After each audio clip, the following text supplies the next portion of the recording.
Good evening, everyone. This is a caucus of the Jersey City Municipal Council. Today is Monday, the 24th day of November in the year 2014. I've just silenced my phone.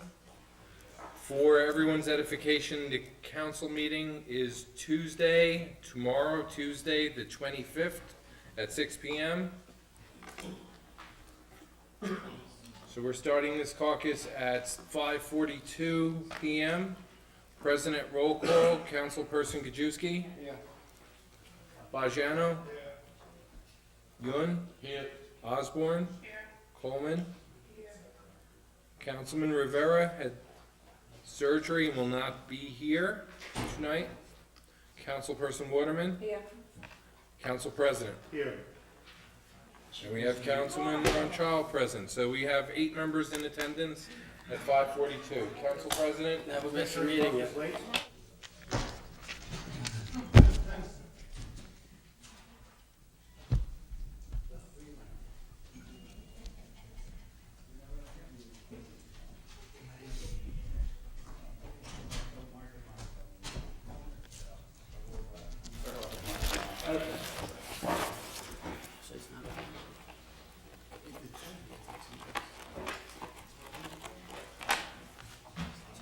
Okay. Yeah, Council President. Mr. Donnelly has an urgency to get to another appointment, so please step up. Which item is yours? 3F, I believe. 3F.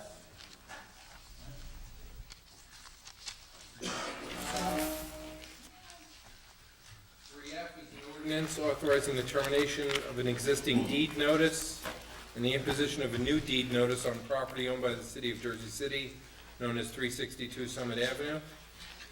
So this is about terminating a deed notice on city-owned property so that the property can be transferred to the JCRA, and then we can then transfer it to the developer. This is part of the Journal Square redevelopment plan. This is on the corner of Academy and Summit, directly across from Municipal Courthouse. This property will basically move forward the Journal Square redevelopment plan and the redevelopment of the entire area. This is a smaller project. It's not as glamorous, but it is still a project, a type of neighborhood project that helps to move the city forward. I gotta ask you something. This is a parking lot for the people in the courts. You're selling off this parking lot. I'd like to know why and where the people going to park. And I understand the deal was already done.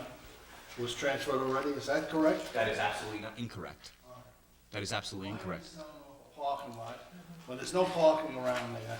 People from the courts now have to park, and, I mean, this is totally ridiculous. First of all, we're dealing with the parking problems. We are working on, first of all, this won't happen immediately. We are, for the next 18 months, we will still be able to maintain 35 spaces in this spot, which will lead us to then find another spot for either those 35 spaces or deal with it in an appropriate manner.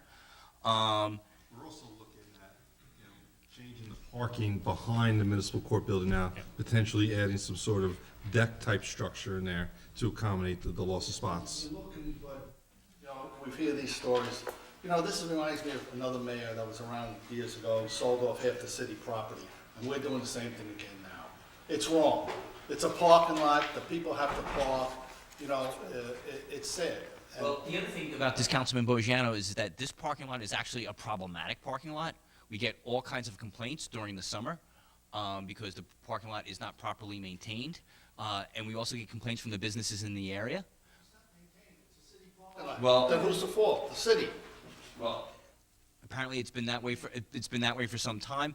My point is that this project could really spur development in kind of an inner neighborhood, and that's why we find it very important, and that's where we are.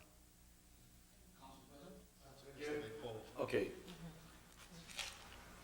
So parking is one of the major issues in that area. When I go to the municipal court, I go around several times in a no parking place. And the parking issue, number one issue in Jersey after crime, but instead to try to create the space, now space what we have, you try to actually shut down the space. And the 35 space, when you say 35 space, that area is, if we rent the city of Jersey to provide a parking space for the employee, $3,500 a month, times 12. Cost of taxpayer $70,000 a year at the minimum per year. And then now, second thing is, so this is bother me so much. I know this property is owned by city. That when this city asset moved to the one of the price contract, the developer, by Summit LLC, I like to know what kind of price we're gonna sell this property there. And if you have, We're selling the property for the same price as it was appraised at. okay, now, the price that, you gave me now, so I cannot read the whole things now. What kind of price is it? Just tell me. $1.14 million. $1.14 million. How the lot size actually?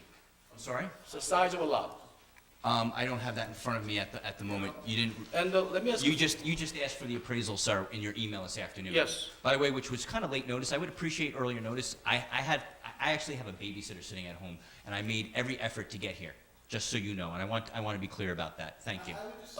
Listen, wait a minute. Okay, no, he's right. There's gonna be some answers here. Yes. Let me, And I'm giving the answers. All right, let's pull it. and- listen. Councilman Bojano, I'm giving him answers. I'm not here to ask you a personal issue. We all got have some personal matters in this room. As your city officer and the one I just wanted to let you know, Councilman Yuen, because the notice was quite late. Let's all take it down a notch, and Councilman Yoon, ask your questions, and, yes. just answer my questions. And I am sorry. Sir, I served on this august body, and I deserved as much, and I have always given you respect. Can someone else ask a question? Councilman Yoon, No. finish your question. Let me finish my have questions. another one? Okay, no, not other one, not other one. Councilman Yoon, ask your question. Yes. Folks, stop the side chatter, please.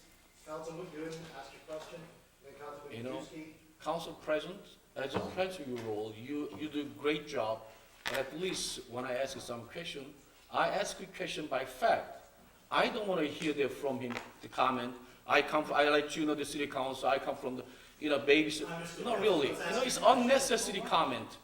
Understood, Councilman. Let's move on. Okay.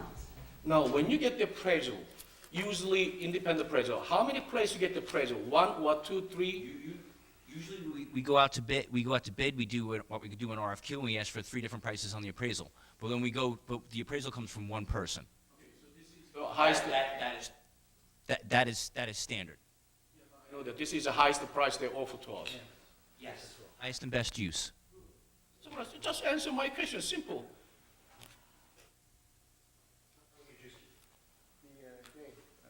It's a simple question. The soil conditions, there's mention about soil conditions there. What's the change that it's okay? So there's a deed restriction presently on the property, and the new owner will accept that deed restriction, but it has to be conveyed. And actually, I'm not as familiar with deed restrictions. That's usually the attorney handles that. I believe Mr. Farrell has reviewed the deed restriction, correct? I looked at the use deed restriction. I looked at. I didn't look at the soil deed restriction. But the deed use restriction was because we want to enable a multi-type development, a multi-purpose development on the site. The soil deed restriction they got to look at when they do their due diligence to see if they're going to try, if there's a environmental condition on there that they got to look at. But that really is on them. And that's part of the due diligence, and that's why this hasn't closed yet, because we move step by step. This is one of the first steps to do this. Dave, let's be honest. We sold 8 Erie Street, we sold the parking lot for 8 Erie Street. We're renting parking space up in General Square like you can't believe. We're renting parking space down by the Greek church, we're renting other parking spaces by where Bruno's restaurant was. Now we're saying, oh, we're gonna sell this parking lot, and we're gonna end up paying somebody else. It's crazy. We are giving away everything in this city. And, you say, all right, they start developing, and I can guarantee you right now, we're gonna be renting spaces a couple of blocks away, 3 blocks away, and the people in the courthouse are gonna be walking. It's a shame. We should keep the property and keep it as well. And when you said that it's a mess, I'm very familiar with that area, extremely familiar. I owned one of the buildings right down the block, and that's the city's fault, nobody else's fault. And people have been complaining about it, and the city hasn't done anything for years.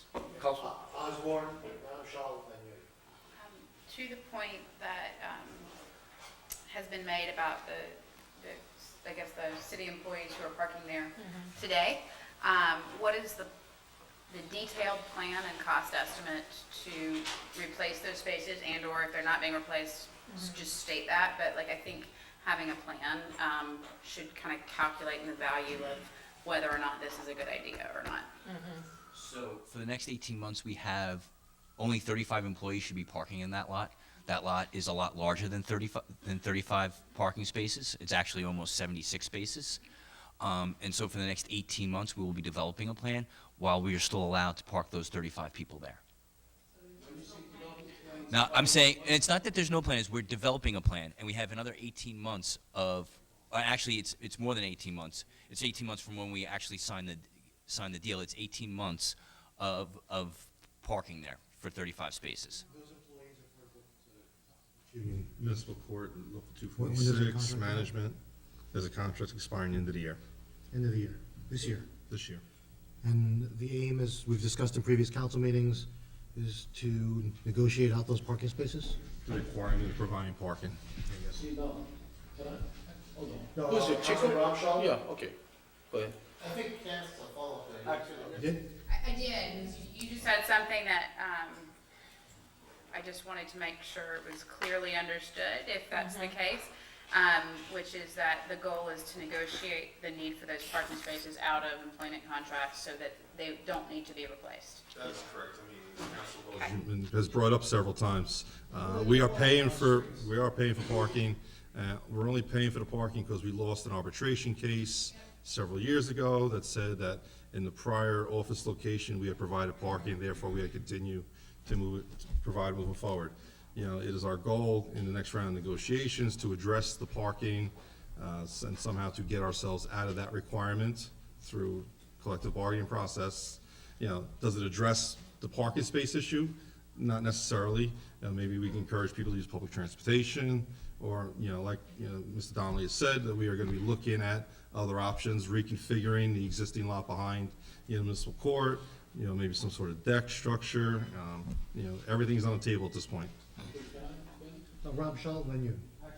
This is part of my question. Councilman Yin? Yes.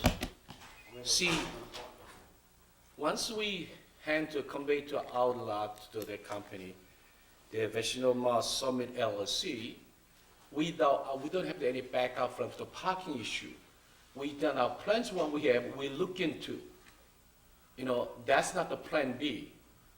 You know what I'm saying? When I come up, this one, we like to have specific plan where we're gonna relocate it, the parking.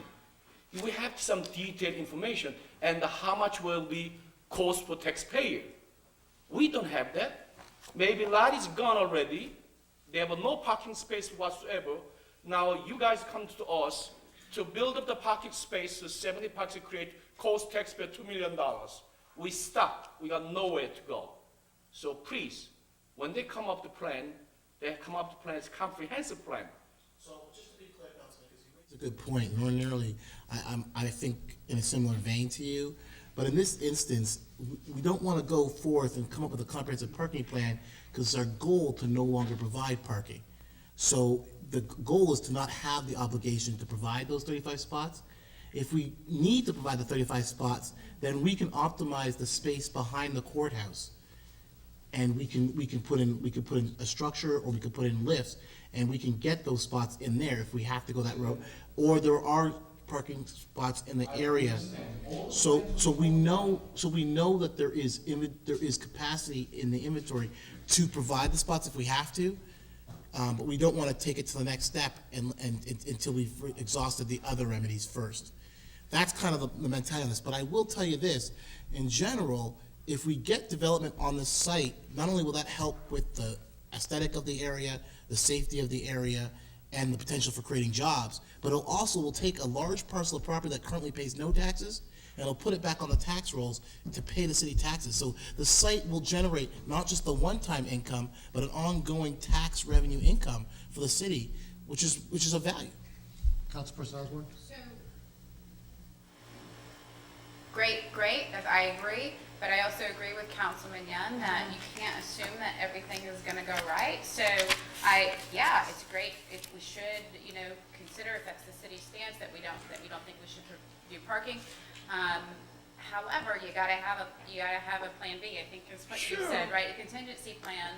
I think it would deserve some, at least swag level estimates of what the contingency cost would be. I think that's a reasonable ask Yes. from the council. And the next one. And I think it's also, sorry, Yeah. I forgot my other point, and I just remembered it, which is I think it's also a reasonable ask to have an estimate on the potential revenue, so that we have a full, we're looking at a full, plan, and then we you can can discount it to yeah. current value, and we can look at it and say this makes financial sense. Yes, and also, already JCRA designated this developer, Vashino Ma Summit LLC. Okay, now, I don't want to speak with you, I like to speak with you first.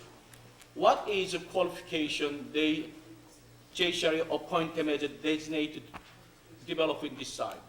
Tell me why. He's a local developer who's had many successful projects in the area. Raj Gupta and his family, they've developed several projects in the city. And David Donnelly, that explanation is not enough for taxpayer of Jersey City. So now, what explanation would you like? the explanation, yes. I'm not sure what explanation that you would like. We put out the RFQ, request for qualification for this development, and we got 5 developers interested in that site. One of the site, and this is the company, provide a maximize, user site. And not only that, they're gonna maybe provide underground, parking for 50 parking spaces, something we have only 35. Some kind of merit offered to us, then we understand this company qualified their project. But just say that company is a very successful project, few here and there, I don't know, So local redevelopment housing law permits the JCRA to negotiate directly with developers. And that's one of the things that we do, and that's why we use that power. And that's why over the years, the JCRA has been able to help the city redevelop in a very, like no other city has in New Jersey. And we use that power judiciously.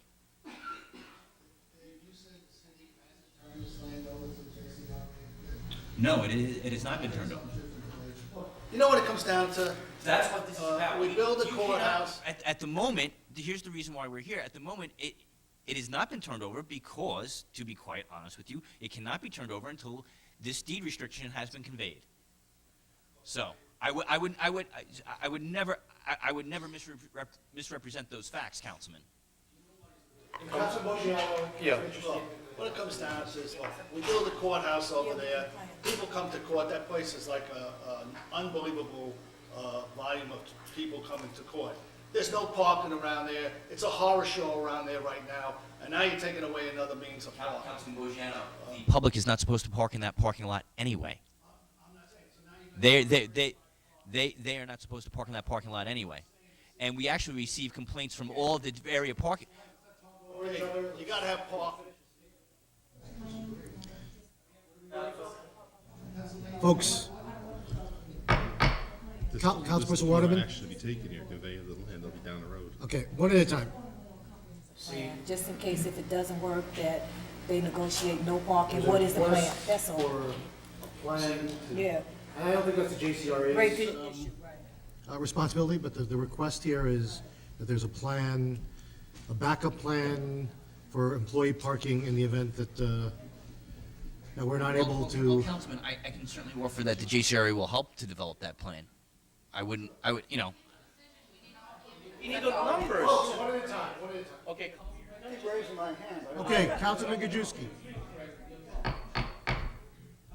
Down.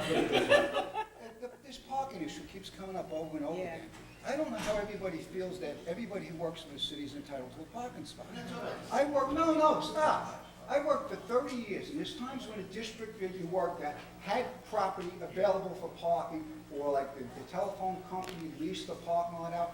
But just the fact that you work for the city doesn't entitle you for a parking spot when you come to work. So if they have parking in the city's property, they're getting this extra perk.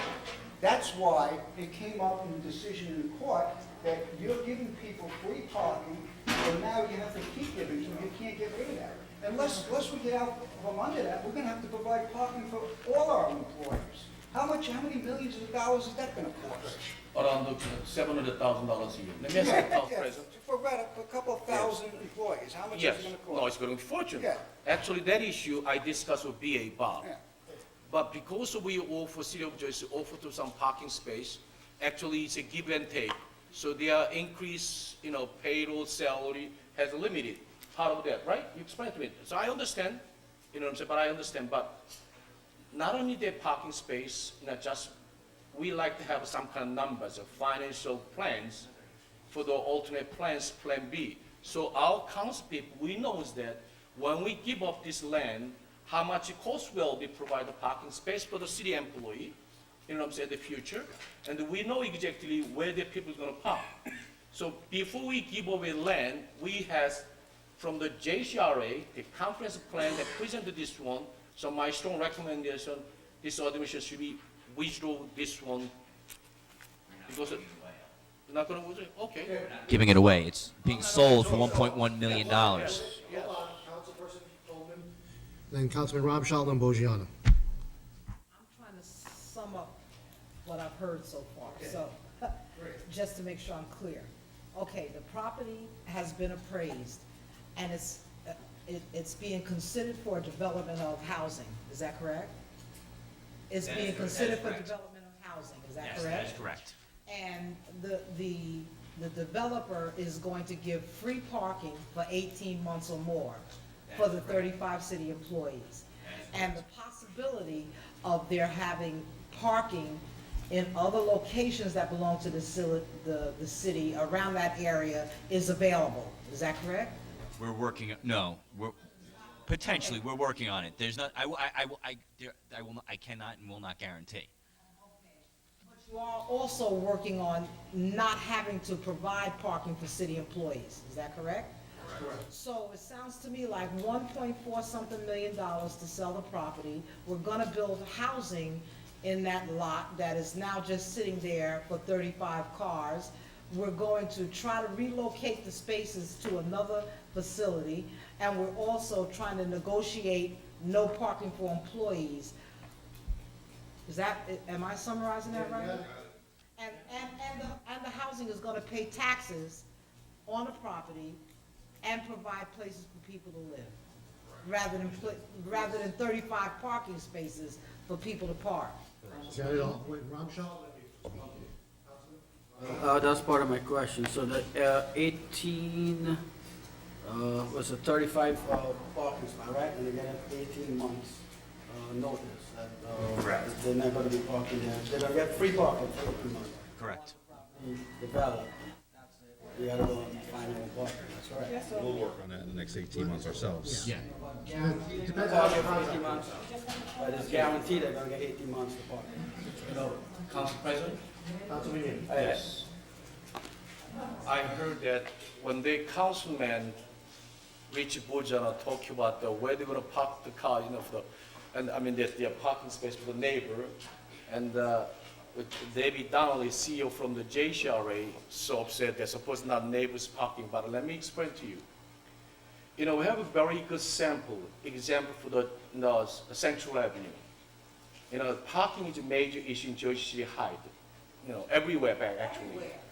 But you know what? They have behind the Burger King, they have like 120 parking spaces available in the daytime. Nighttime, what they do that as a parking authority, they open the parking lot 7 p.m. to 7 a.m. for neighbor parking, no charge. So actually, almost 100 cars pour out on the street to make it easier in the night parking, in the street parking in that area.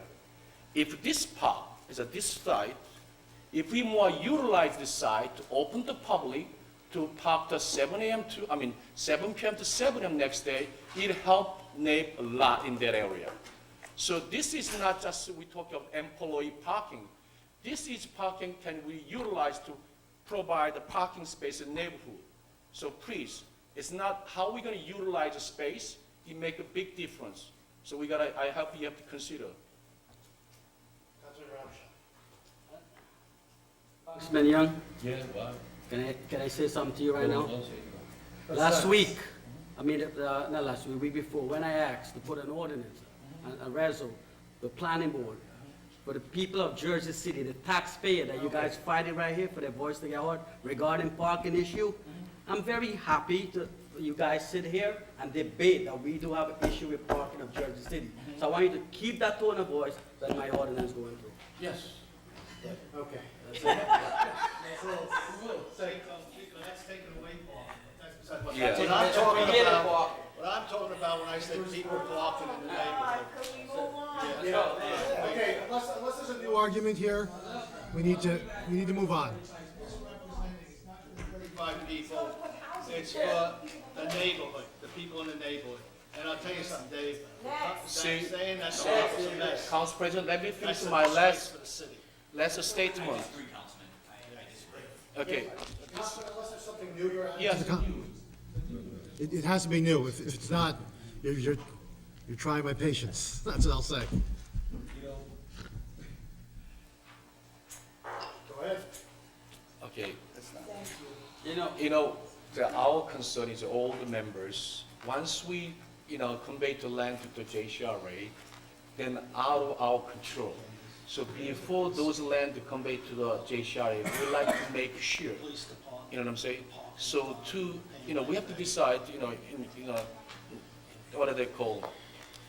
December 17th meeting, you know what I'm saying? So, yeah, December 17th. That's your prerogative, and I understand that. So if we're able to provide enough information, documentation to every city council members, probably we can make a right choice for the, people of Jersey City. So we got plenty of time. Yeah. I will, but I have provided you with the appraisal, and I will provide it, I provided specifically to Councilman Young. Probably should have brought copies for everybody, I apologize, but I provided specifically for Councilman Young because he asked for it. I will get a copy of that appraisal and provide it to everybody. Okay? And bring it back. First reading. I don't know, they can withdraw. Folks, okay, let's just clarify, it can only be withdrawn, the administration introduced this, correct? It can only be withdrawn by the administration, you can certainly vote against it, or you can move to, can we table on first reading? No, you just vote against it. Yeah, no, I'm just laying out the options. Put it out there and get it voted. Next. Voting. Let's just say that. Okay. Thank you, David. Thanks, Dave, for warming up. Okay, What do we got next? we have Jerry here. All right, Jerry, what do we got today?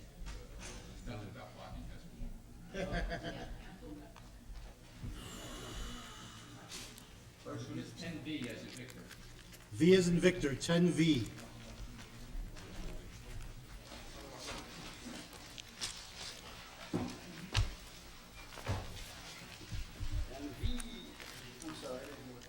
as in Victor. 10V is a resolution ratifying an emergency contract to Eaton Corporation to provide uninterruptible power source system equipment replacement because of damage caused by the power failure on February 4th, 2014. Everyone remembers last February when we had a catastrophic breakdown of the 911 system at Bishop Street. I know this came in as an emergency repair, and you're probably saying to yourself, what took so long to get to this point? Well, two issues. First, we identified funding, but the second one, we've been in negotiations and kind of battling with the vendor on the warranty issues on the previous batteries. So in order to get the best price, we've kind of delayed this payment on this until we can get it in place. Since that time, we found out that those batteries that failed had not been maintained for over 6 years, okay? We now retained a new maintenance agreement 1 month after the breakdown and the maintenance agreement is in place as we speak. I know Councilman Young, you had asked for, maintenance records and copy of the agreement. It's pretty lengthy, so I only made one copy. If anybody needs it, we can make it available. But those are the maintenance records of the system. If you see, they don't have the pages, but page 2 of 4. So it they are what are they called? Proposal service agreement. I have a problem with Article 7, customer's responsibility. See what they say. With respect to preventive maintenance purchased by customer, which is the city of Jersey City, it shall be customer's responsibility to contact the contractor to schedule the preventive maintenance. So in other words, when we pay preventive maintenance things, the vendor should be set up the schedule to maintain. Now, based on this service contract, we have to call them up, so-and-so to come and maintain. But now, if one of the guys forgot to call them, then what's going to happen? In the event the customer failed to schedule or does not permit or any reason, preventive maintenance to be completed within 90 days of the scheduled service day, contract's obligation for the preventive maintenance shall be considered fulfilled. So in other words, if we forgot to call, then 90 days later, they're not even service the maintenance service. They look at it as they do maintenance service. So that's why I like to see how often you call for maintenance. Honestly, if I as a personally have to make a contract for this one maintenance, I never sign it. Really. What is the sense to give to them preventive maintenance service? So now, can you explain What's the question? City of Jersey City signed this kind of lousy contract? We depend on the law department for advice with all contracts, as always. This has been such a high-profile issue, I don't think that problem was really going to come to surface. We have people constantly monitoring those batteries. We failed to provide maintenance for over 6 years. We failed to provide the right environment as far as temperatures, so on and so forth. We have somebody checking those batteries almost daily, so it won't happen again. Should that language be corrected? Yes, and I will duly note it, and the next contract, we'll make sure that language is adjusted. To us, probably you guys review this service contract. With that provision, how you guys recommend to the public safety to sign the contract? We'll take credit for that or blame for that. We didn't see a problem with it. But now that you pointed it out to us, I will go back and speak to the technical people. If that's an issue, we'll have it adjusted. That company's been very good with us, changing as we go, and I don't see a problem with scheduling. So now, preventive maintenance service, how we have to call? They have a schedule with this maintenance? Yes, there are several checklists in there. You'll see at certain times, certain items have to be checked and so on and so forth. By us or By them. By them. By them. We call them for preventive maintenance. They'll come in and go through the checklist. Okay, so we follow their recommendation. That's correct. So somebody have to be charged of that because the cost is almost $50,000. As you say, last time 6 years old battery, nobody paid attention, so we get that's cause problem. That's so correct. now this time we don't want to they see that the same problem, 120 batteries has a damage and so on. So somebody call 911, it doesn't work. So we don't want to hear that. So I like to make sure from you designate to one person or put in the computer as a schedule, says automatically they pop up so that somebody can able to make a phone call to listen. I want you guys show up the service, maintenance service, so and so. You know what I'm saying? Other than that, we spend all those money. We're gonna be same thing. So repeat the problem all over again. Right. So now next time, I don't want to hear the problem that side. You won't hear it again. You won't hear it Okay. from me, that's for sure. So now another one.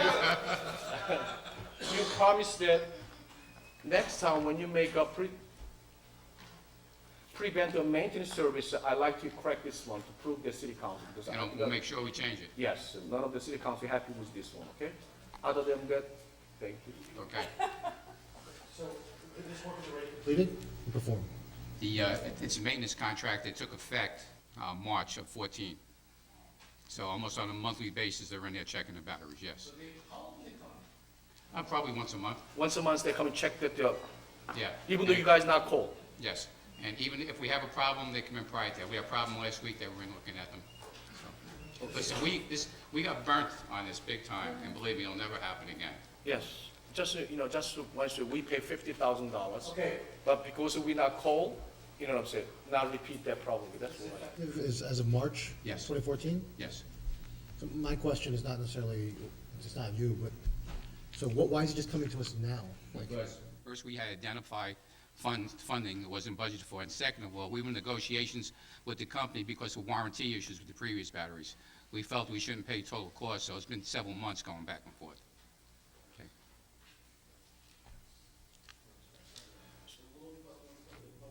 so you'll make sure it's budgeted for next year? Yes. Great. Next one is 10W. W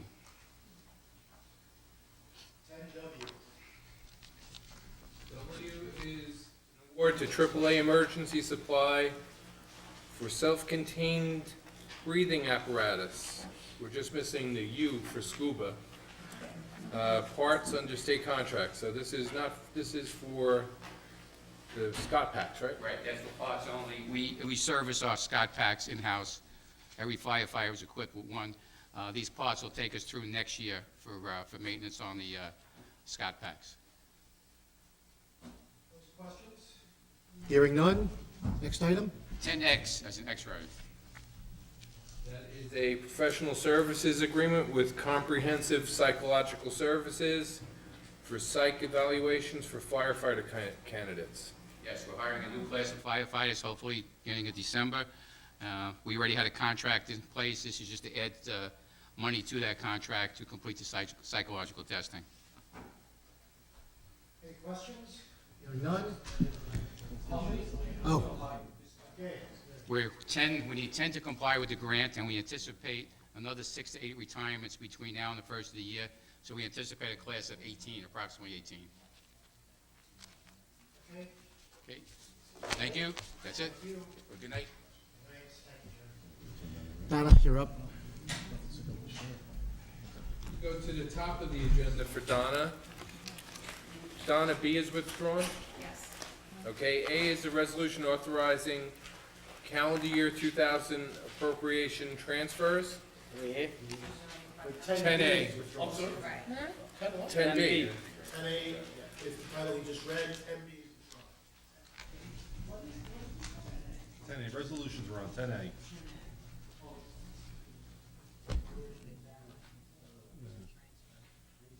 B, resolution withdrawn. Yes.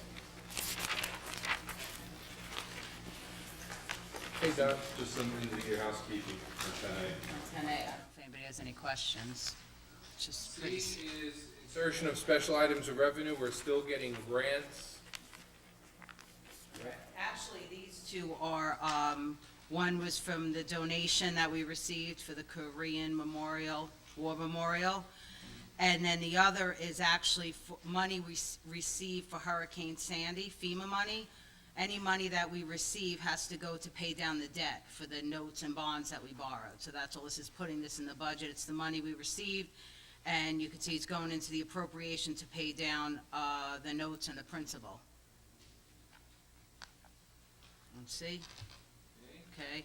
D is the corrective action plan required by the audit. Last council meeting, council members, you signed the affidavit. This is the corrective action plan that's required. There were 10 findings that are all addressed in this plan. Some of them have already been corrected, and the others are currently being worked on and should be removed by the next audit, will be removed. Sure.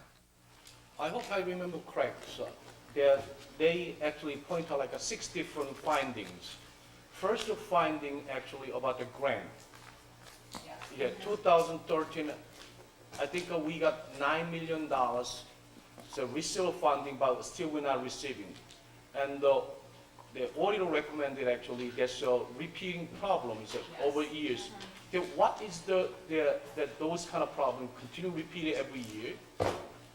And how are you able to correct that problem? We actually have someone on staff right now just working specifically on cleaning up the grants, someone in my office that we got in August. So after you clean all the work, you exactly know how much we have received grant Yes. we available? Yes.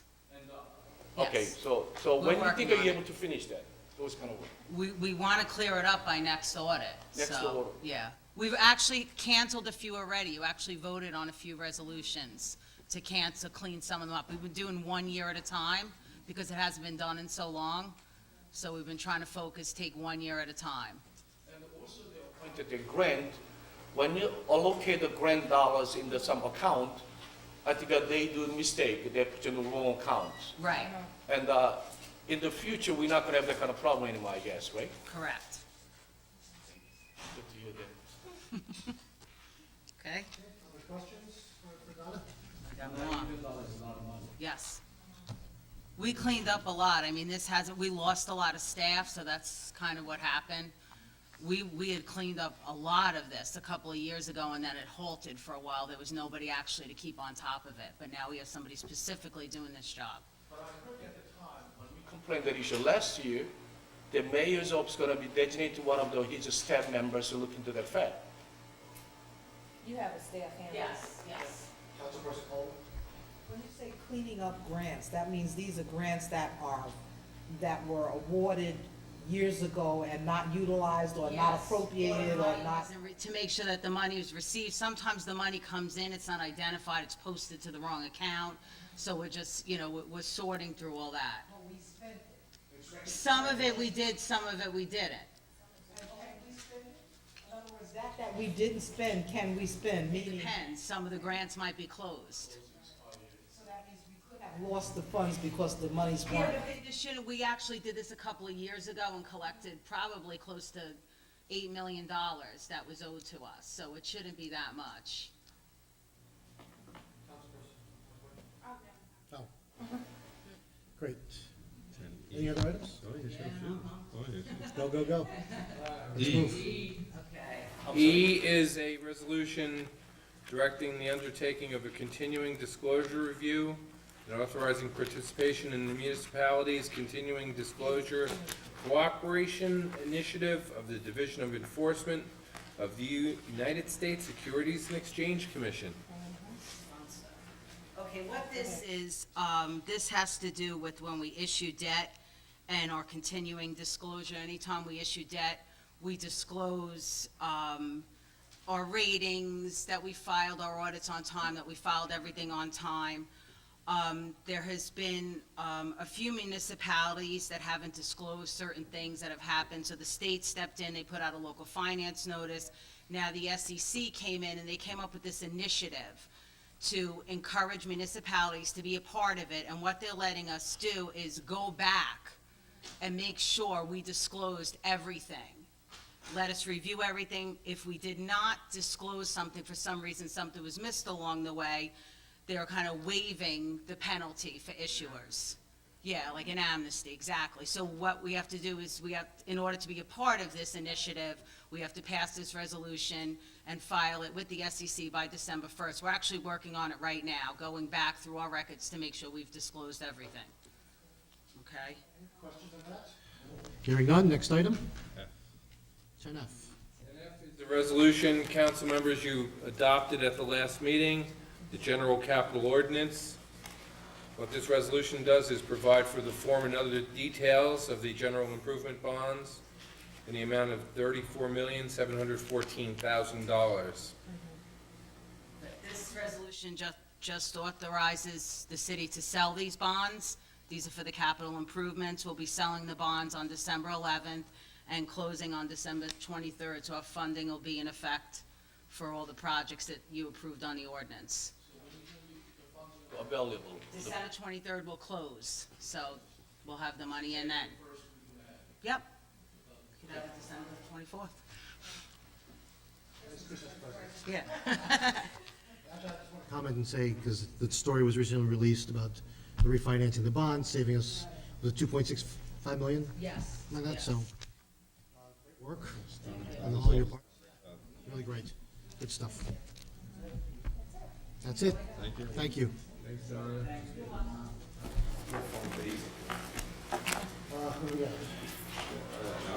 John Falk? John, from the JCA. Are you here about H, John? The Rockaway Valley Regional Sewage Authority? Okay.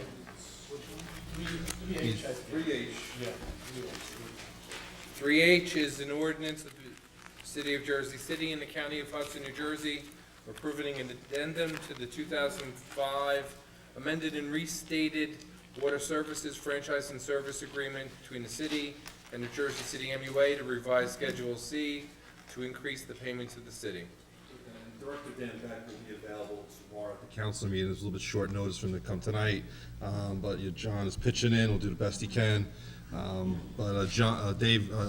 will be available tomorrow for any additional questions on this issue. The director is involved with our sewer line break at the light rail. So that's why he isn't here tonight, and he apologizes for that. Well, we're working on it. You know, it's Thank you for you coming, you are actually, finance. a complicated break. So, This here is, you're going to give back money to the city from the MUA. That money should be given back to the taxpayers directly, lower the water bills, not to the city of Jersey City. And there's a lot of resentment out in the neighborhoods right now about this here. This is wrong. This money belongs to the people. You increased our rates over the years. We're paying exorbitant water rates. Now you're saying you're gonna give the city of Jersey City, how many millions? That money belongs to the taxpayers of Jersey City, not to this administration or anybody else. Okay. This actually results from the MUA, I guess, underpaying us the last couple of years, and that's how the money built up. There's money left over, they're making money, give it back to the people, give it back to the taxpayers. I live here, so does he, so does she. We want our water bills lowered or get a refund. basically, in simple terms, the MUA has kind of been underpaying the city the last couple of years. When this agreement was made, tons of things have changed. This came about in 2005.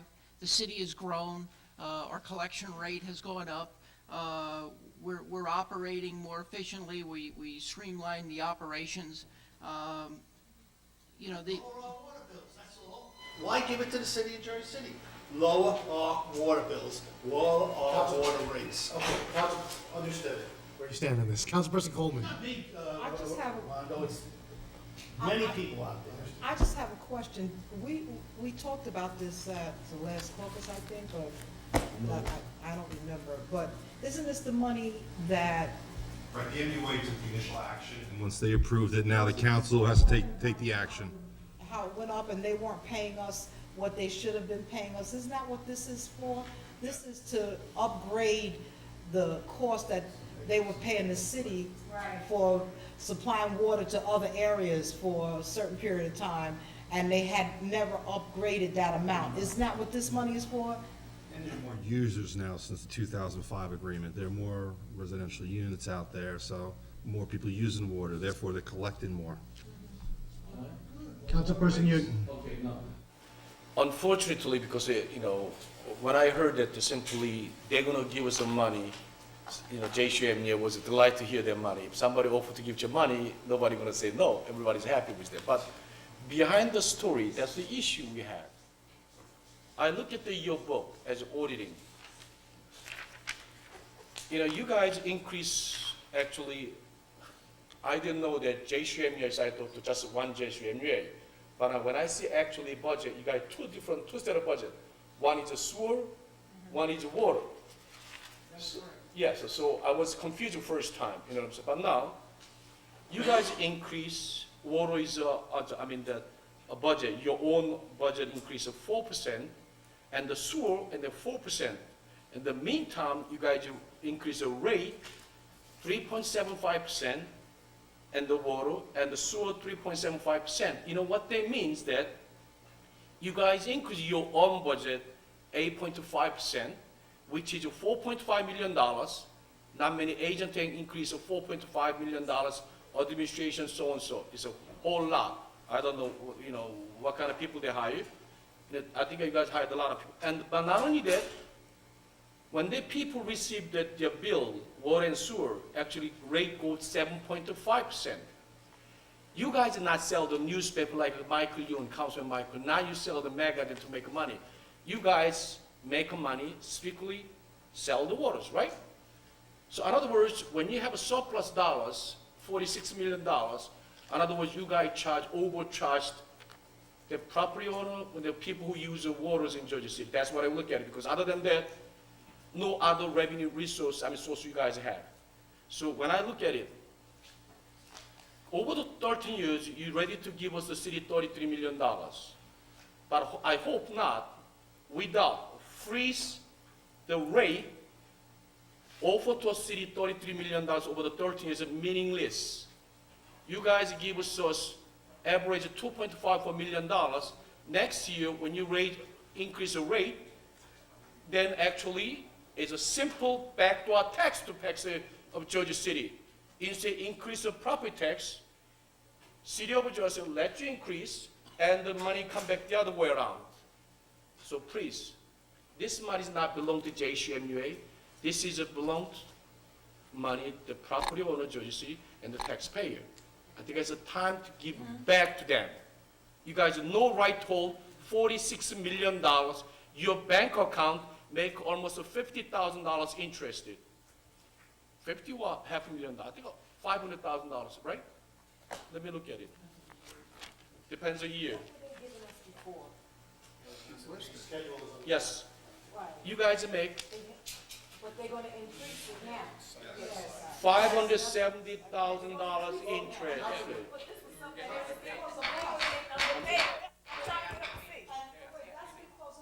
Because when they were here, we told them, yeah, I'm sorry. Waterman was speaking. I just wanted to make it clear, we were getting underpaid, and now they will pay us correctly, right? Yes. So the other issues, we have to attack the other issues with the rates on a different point, but they were underpaying us right now. So we gotta do this first, make sure they pay us right. No question about it, they pay us right. But not only that, Coleman, then Gajewski, then Ramshaw.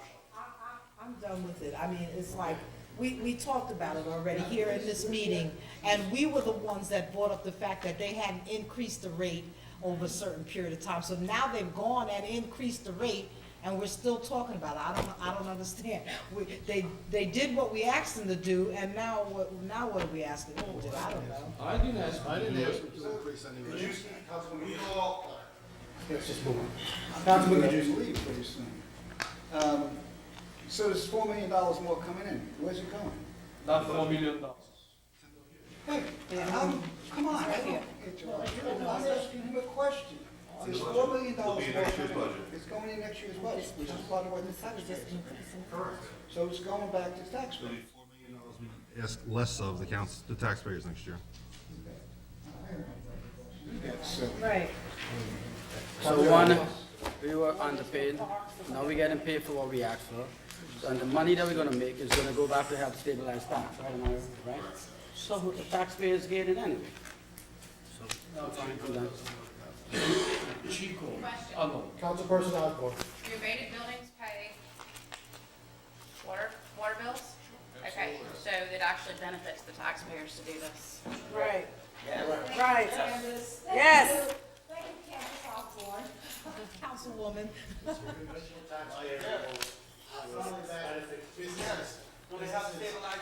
Businesses pay water, you know, so.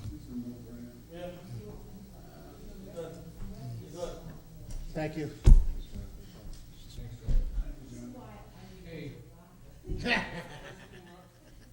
Kristen Russell is here. Oh, you finished? She's here about 3B, I'm sure she's here about 3B. 3B is 5430, is an ordinance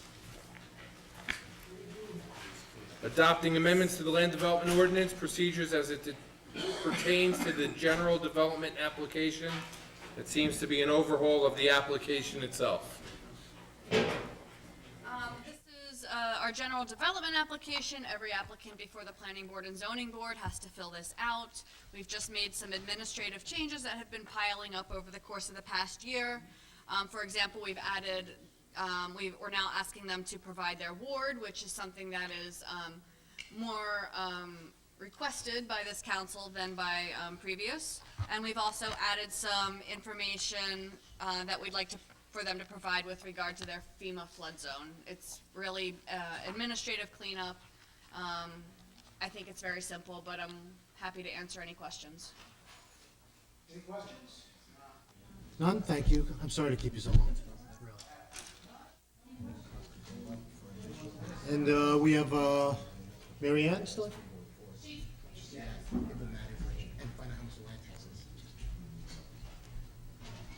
Kabila, are you here in an official capacity? Are you here on behalf of DPW or no?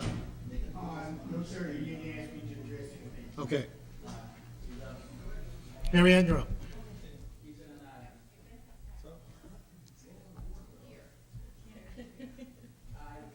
Mary Ann, are you here about the late item, as it were? Yes, I am. That would be 3K, council members. 3K, it was distributed to you by Robert Burke. At the start of this meeting. 3K is an ordinance of the Municipal Council of the City of Jersey City adopting amendments to the Horseman's Cove Station redevelopment plan to alter the street grid, add open space, and make minor design regulation changes. More space of park, right? Yeah. Yes. The area that's being amended is the district that's now occupied by the Metro Plaza retail site, the ShopRite, the BJ's, that center. And in, let's see the cover of this, in about 2012, there was a major change to this redevelopment plan, and that instituted roads and a central park, and increased density, and sort of did a new urbanist layout for this whole shopping center to replace the shopping center over time with this new neighborhood. Apparently, there is a new partner involved, and they are ready to move forward with implementing this, and they'll probably do it one lease entity at a time. And the new partner looked at the neighborhood and said, you know, we want to make it a little better. We want to add another street. We want to add more open space. They came in and tweaked some of the design requirements. All of the areas and every page and every map changes slightly because the blocks, the development blocks change. But essentially, it's the same number of units, and the overall amount of square footage development goes down slightly. But it's essentially the same amount of development. That was went to a community meeting on November 11th, I believe, where several different communities were invited to one meeting. And I went to planning board at their last meeting on Tuesday. There were no objectors to this. There was one person who spoke in support, and I did just receive an email from another community person in support. We have no objections to this. We actually feel that this is an improvement. It's closer to what we wanted to see the first time around. And you can kind of see the difference. It's very slight, but you can see it on the fact sheet. I tried to put the picture of the two versions of the blocks. You can see that the center is a park on the bottom. That's the newly proposed design. And the previous design had no street that goes all around the park. Now there's streets that go all around the park. And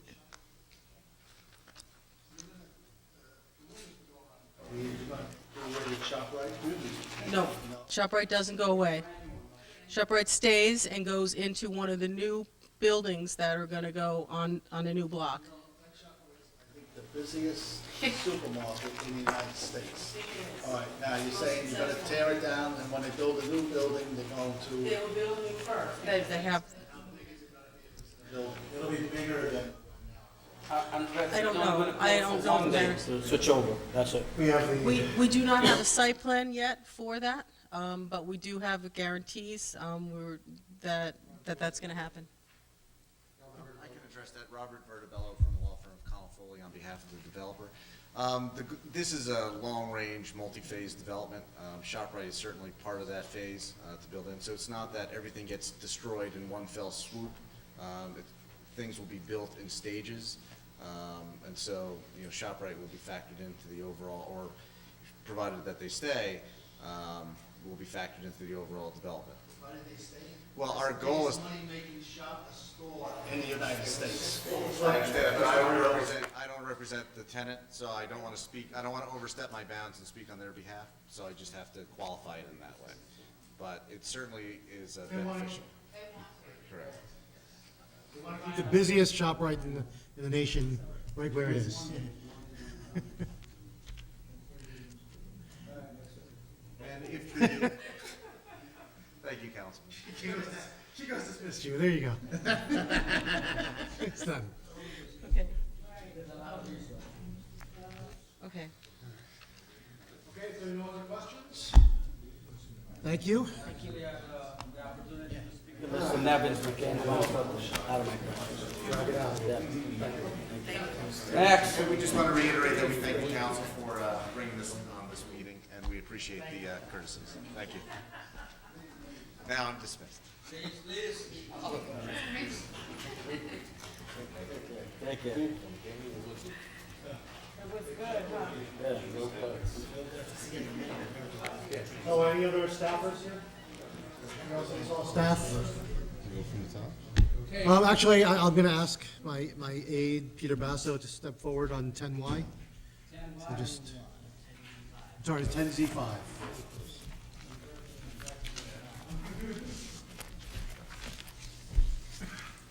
That's our last resolution, council members. Bottom of the floor, bottom of the totem pole. So this is a resolution that urges United States Secretary of Defense Chuck Hagel to adopt stronger regulations under the Military Lending Act to curb predatory lending against active service members. This issue was brought to our attention by New Jersey Citizen Action Group, the state watchdog that's been following this issue, and developments in Congress this fall. A proposal to tighten up regulations on lending to service members has been circulating within Department of Defense. 65 members of Congress recently signed a letter urging Chuck Hagel to strengthen the regulations, including 5 members of our congressional delegation, including Congressmen Donald Payne Jr., Albio Sires, Rush Holt, I think Frank Pallone, and Bill Pascrell. So I think this is a no-brainer. This is, the Military Lending Act is about 7 years old, so there's been a test run, and though it has cracked down on predatory lending, there are some significant loopholes that still exist in the law, and so some of our service members who are stationed around the country end up getting price gouged, essentially. So I urge your support. Support our veterans. Yeah. You did?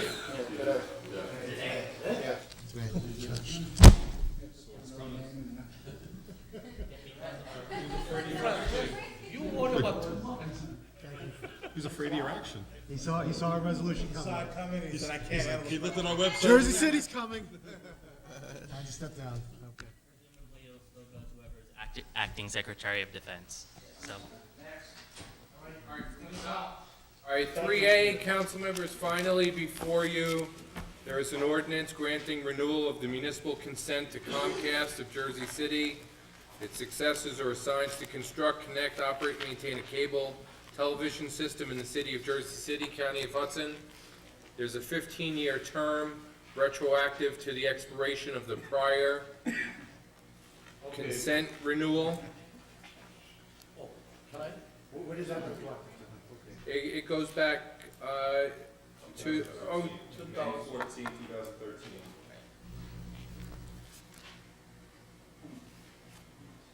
Okay, Councilman Yun? Yeah. Who's gonna be answering this one? PA? I can help. Yes, please. I got us this far. Okay. This is my third one. Don't know, right? So probably you're familiar with that. And by state statute, we can collect a maximum 3.25% the franchise fee. But City of Jersey only charge 2% of franchise fee. No? We were getting 2% of their, of basic let me give you an explanation. We were getting 2% of basic. They were, of basic cable. The only game in town was Comcast until Fios came in. Fios came in, already had, Verizon had the infrastructure in place. When a cable television company basically stakes out a piece of territory, another cable company doesn't come in and lay the infrastructure in there and try to take their business. Verizon is a statewide entity. They don't operate under a local consent. They operate under the state's umbrella. It inured to our benefit that Fios came in and did what they did, because their penetration into the market in Jersey City brought our monies that we're receiving from Comcast up to include premium channels, pay-per-view, and the like. And the business administrator got a big smile on his face last year when he saw the big increase that we received in monies from Comcast due to Verizon's penetration into the market. So we're receiving a good amount of money. It's going to level off at some point in time because we have DirecTV. You know, you see the commercials with Rob Lowe in them all the time.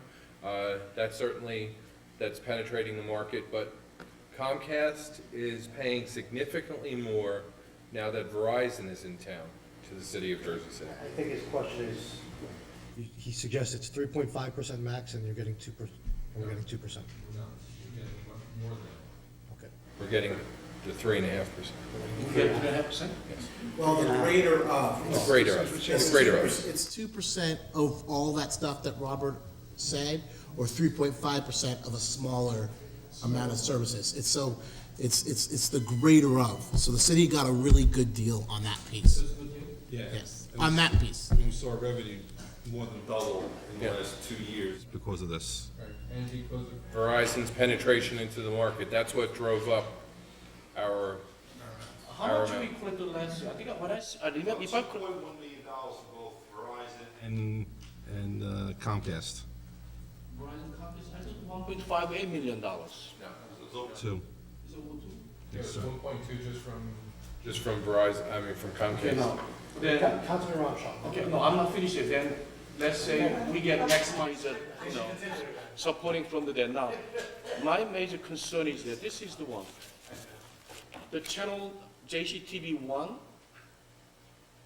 and actually over the years, the city of Jersey built up a name recognition as a JCTV1. Branded. Yeah, branded it.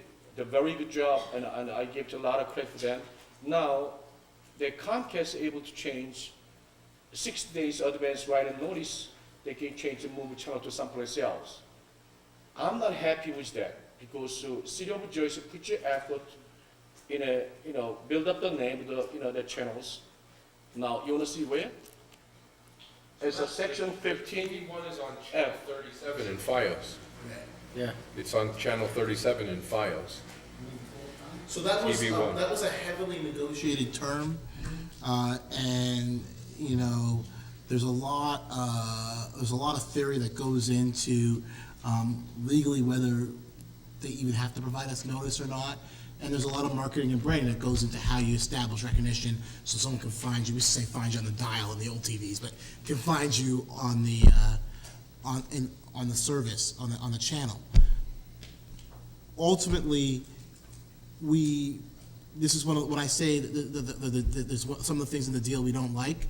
We're not happy about that clause, But what we did is we mitigated the impact by requiring them to give us resources to advertise and provide notice that if the channel changes, and that we can have resources to explain to the community where the channel is going to be, so that people know how to find us.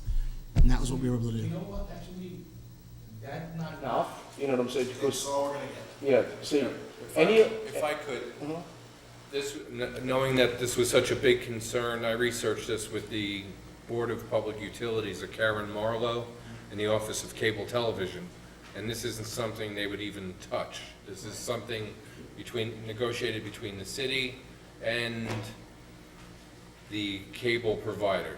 And this isn't something that we would probably win if we went to the mat on it. So we basically negotiated other things that were needed to improve the facilities. Everybody wants the channels up at the start of the dial. They don't want to be back. okay, then follow-up question is that they gives actually support of the video communication internship program for $8,000 a year. See, $8,000 you continue 15 years, maybe $8,000 is some dollars balanced out, but 10, 12 years later, $8,000 are nothing. So there were any increases, those kind of things?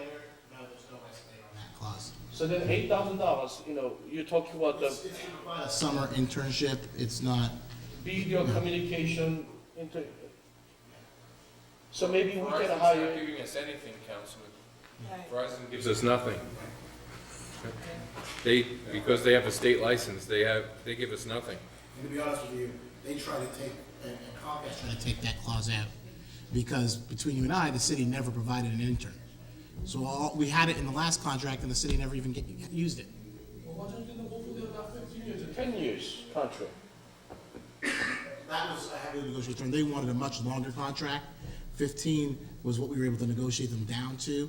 And there's real issues with the term of the contract, not just on our end, but also to the people who use the service. If their franchise agreement it comes up too quickly, it creates problems on that end too. So a lot of thought and effort went to finding the shortest term that made sense. And 15 years is This where it's process set up. started long before Any of us got May here. 14th, 2013, Yeah. when it expired. Yeah. We had public hearings. I was required to advertise it 45 days before the public hearing. We had multiple public hearings on this, and this is the final product. This is no different than any of the two other contracts that the city entered into with what was formerly Cablevision of Jersey City, and now the second renewal with Comcast. And we went to the mat with them when we did take office. I mean, we went to the mat, and I think a lot of credit goes to Bob Summer, our communications director, and to Ray Reddington for negotiating this. Let me get to Councilman Ramshaw, who's been waiting very patiently, as This is great. But you know what I want to see? Every single cable company, they come, new tenant moving, they run a new cable wire, tenant goes out, another cable wire, right? We should get an ordinance, and Councilman Frank Kajewski, myself, Councilwoman Laura Joyce Waterman brought this up when we took office. I will either I want to sponsor an ordinance for the next meeting, so every single cable company, when they go put a new cable wire in, they should take the old one off, because it's hanging, and then the truck goes over, and knocking it over. No, but provided a mechanism, I don't remember what it was. We did, He provided a mechanism by which to report these things. I forget the number? Yeah, there's a number, right? No, he identified that to report these hanging wires and so forth, there's a certain number you have to call. I gotta reach back out to him and find out what it was. Can I put an ordinance in? And I want it for the next meeting. Council President? Well, I'm gonna do my research and get it. Actually, my office draft, city ordinance, we handed to actually law department almost a year ago, because we don't want to see that the spaghetti wire all over the places. If you go some small narrow street, you cannot see the sky, because it's Yeah, we David came up with- he sure David did identify the resource person at the state. That's So okay, what no. happened with it? No way. No, he gave us the information, he told us if you have complaint. I was told it was. Let me finish. He said if you have complaints, he gave us the information and the number or something to call. I don't remember what it was off the top of my head, but, we'll dig it up and get it out to everybody. It's, He said that he was taking care of the problem with these companies, because there were issues over on Mercer, I think High Street, and we were all complaining. And he said he was taking care of it. got the most I started complaints, I remember. I'm constituents of what it is. So, no. This is not on the agenda now, but I I'm know. happy to work Can on it. we're gonna work something out and get it on the agenda, and let every cable company know that we have it in place. So I would just suggest that anything that the law department drafts gets sent to the Board of Public Utilities for them to Yes. take a look at, because we don't want to adopt a toothless ordinance. Exactly, yes, correct. But Robert, of course I'll do my research before I. No, no, no, but the BPU, Right, okay, okay. they're the 800-pound gorilla. All right, well, you know what, they come to us, so, you know. Hey, we got rid of the Secretary of, Defense stepped down. Jersey City's got some.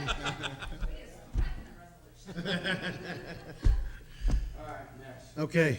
All right, we have 3C, an ordinance amending and supplementing Chapter A351 Executive Orders of the Jersey City Code. This would increase the salary of the tax collector, provided that the tax collector is the manager of the abatement.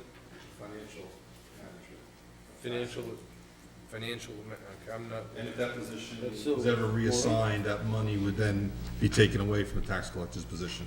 Maureen Cosgrove. She's the current tax collector. She deserves it, I'll tell you right now. She will. This person exists already, right? She deserves it. Okay.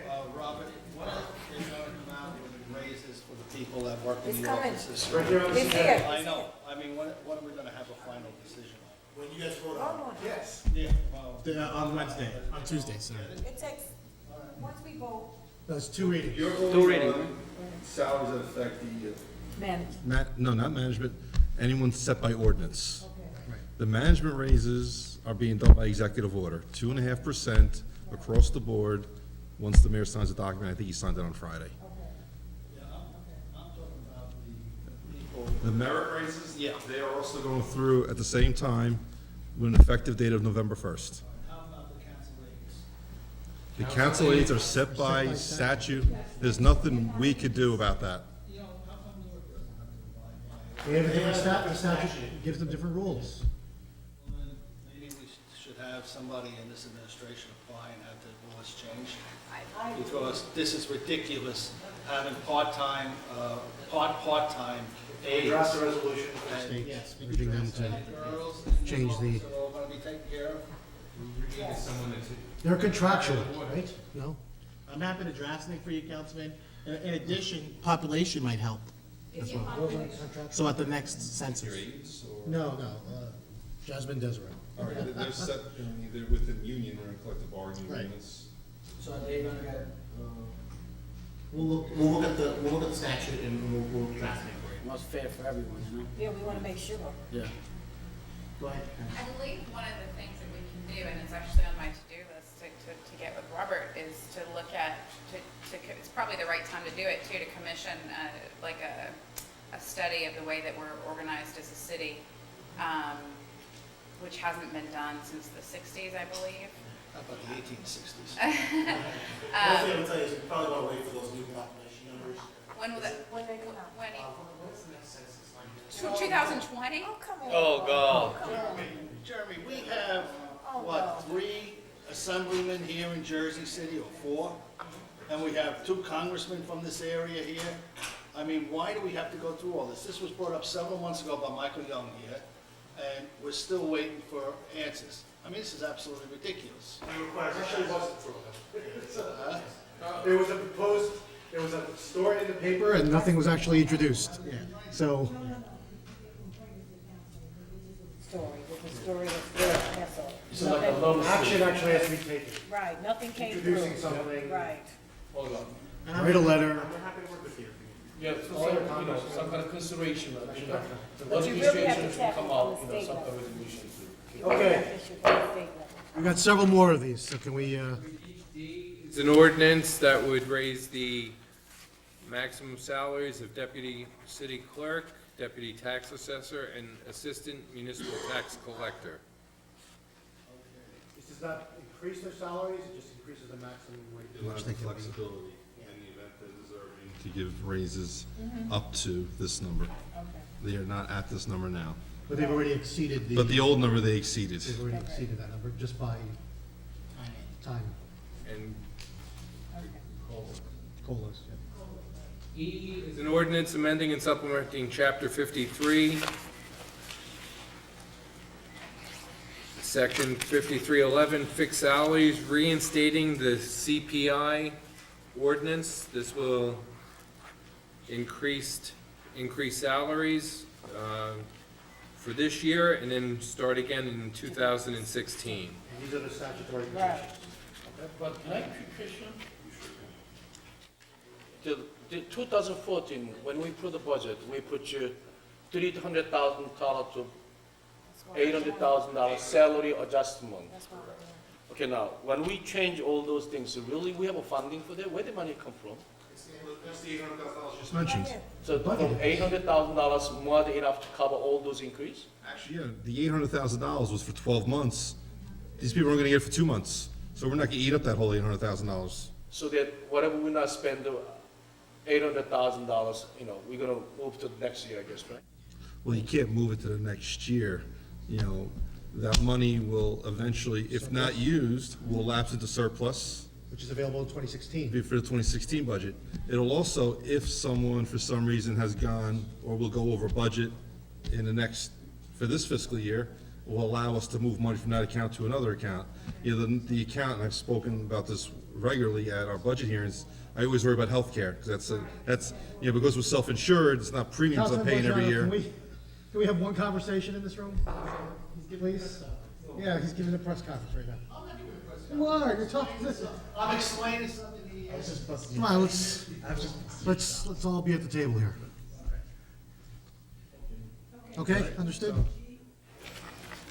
All right, G is an ordinance rescinding ordinance 14-112 and terminating the 5-year tax agreement between the City of Jersey City and Jersey Avenue MM LLC at the request of the owner. Can you explain why they actually don't want it tax submit to 5 years? As I'm trying to explain with tax abatements, sometimes as the tax abatement stages, the service charge actually ends up being more than the conventional taxes, because service charges are based on income, conventional taxes are based on property value. So I don't know why in this case they chose this, but that could be the reason why.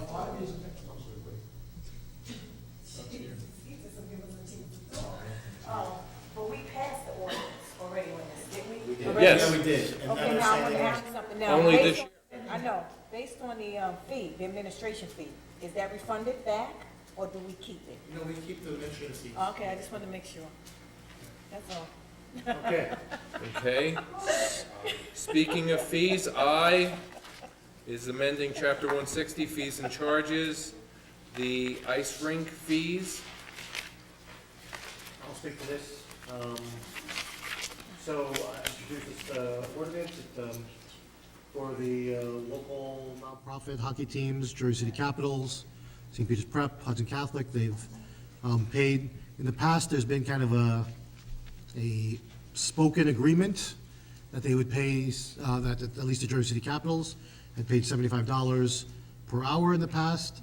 The ordinance indicated 150. It was brought to my attention that in fact, the only facility where, not our soccer teams, basketball, anything where no one else pays anything for local teams and so forth to play on them. So personally, I'd like to see it go down to 0, I'll be honest with you. So, because I don't think it's a little unfair for hockey. I know it's not necessarily the most popular sport. I'm not exactly, never skated. I don't know how to skate, ice skate or anything like that. We saw you in shoes on the ice skating. You saw me on shoes, so. We should start a petition to get Rolando to skate. But I do think it's a question of fairness as well, and the idea that they're the only sport or team that's paying for use of facilities, and recreational facilities in Jersey City. So this reduces it, and 51% of residents and dependents of active full-time employees of the city, and $75 an hour. And actually, can you just explain to me number 2? Other groups or organizations? I'm not sure what that.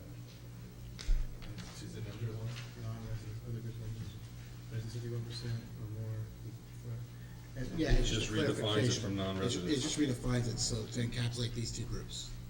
Is that for non-resident groups? So there's no other, section 2 applies to other groups or organizations.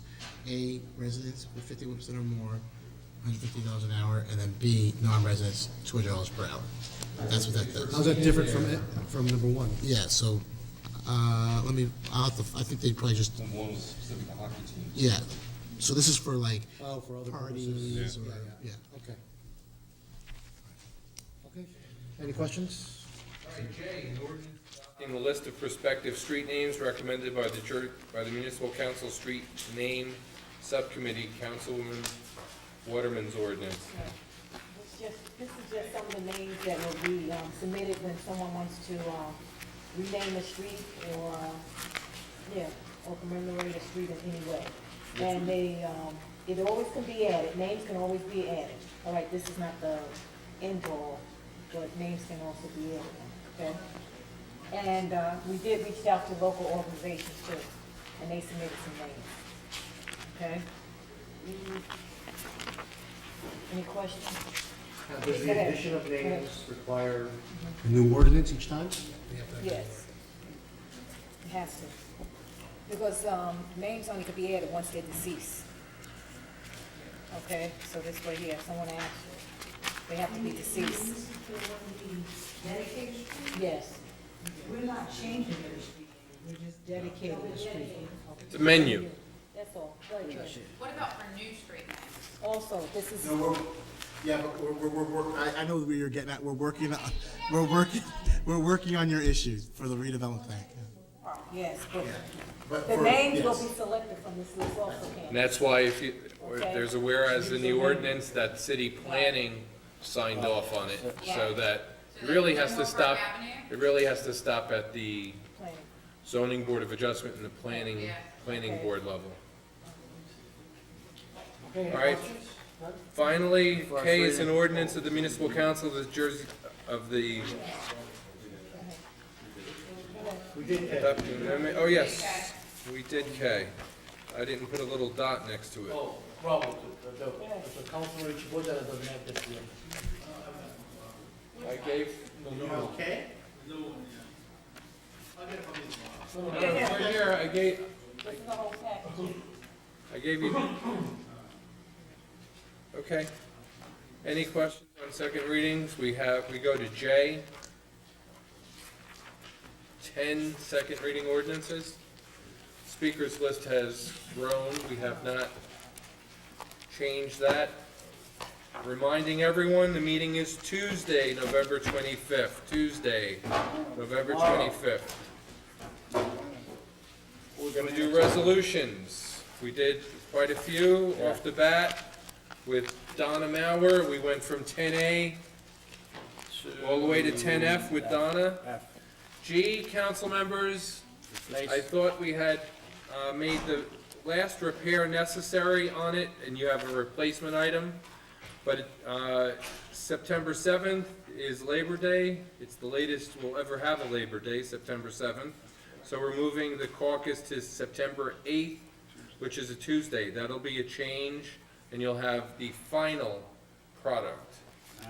Does anyone have any questions on, as indicated, we're gonna have one meeting in the summer during the day, a caucus and meeting during the day. And the July 1 Wednesday meeting will be 5 p.m. Wasn't there, didn't we want to do something about where we did the summer meetings? Yeah, we talked about that here.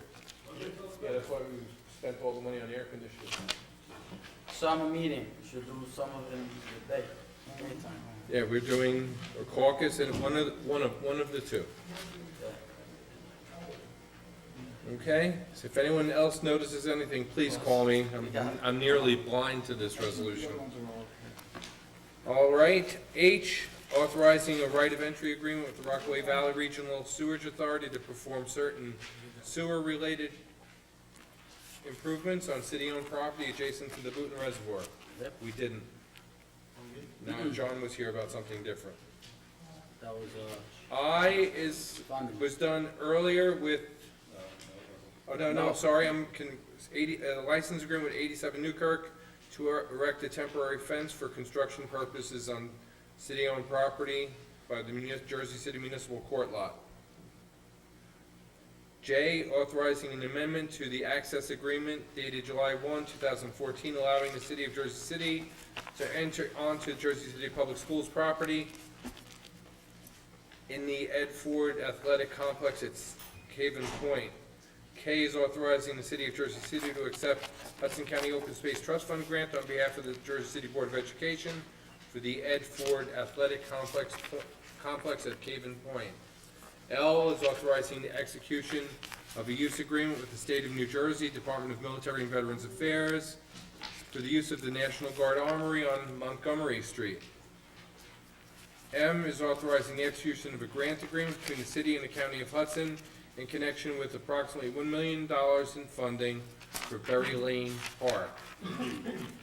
N is a resolution of the Municipal Council amending the 2010-2014 Consolidated Plan and fiscal year 2013 Annual Action Plan to reprogram community development block grant funds from the Jersey City Department of Public Works for Gateway Park to the Jersey City Redevelopment Agency for Berry Lane Park.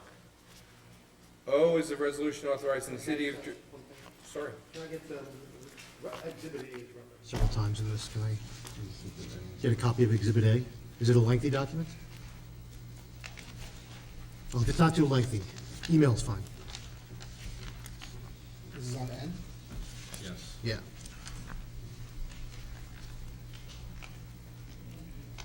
If it was attached, we would have provided it. O is authorizing the city of Jersey City to discharge the mortgage and remove the affordability restrictions affecting 361, 363 Halliday Street.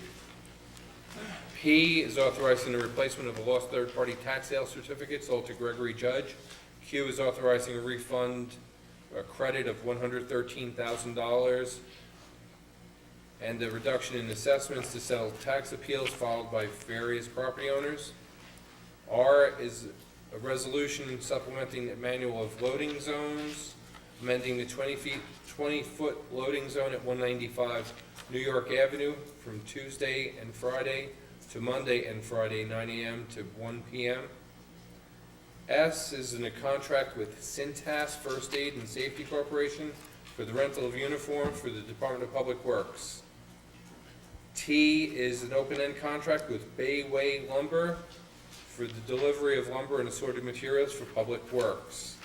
U is authorizing an extension of a contract with Chuck's Professional Cleaning for the Public Safety Communication Building. V to X, we done. No, V to X. no, we did others, and this is its own. This one stands on its own. V, W, and X we did earlier. Y is amending a professional services agreement with John Curley to represent the city in condemnation matters related to the acquisition of the 6th Street embankment. Z and Z1 are to hire law firms, Florio and Kenny and Chasen, Laner and Lamparello, to provide legal defense services for workmen's compensation matters for the city of Jersey City.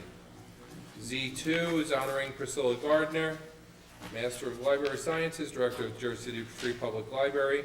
Z3 is authorizing the execution of a license agreement with Korean War veterans for the restoration of the Korean War Veterans Memorial in Jersey City. Z4 is correcting the expiration dates of the terms of office of Rami Aid and Mark Curtis, full-time and part-time judge of the municipal court. We did Z5 earlier. Any other business, Council President? Jeremy, can we move on these salaries for the aides, please? We're Yeah. gonna work on something. I mean, the reality is it requires state action, but we'll work on something to get that done. So at least advocate for it. Their salaries are not set by statute, state statute. No, I'm not talking about.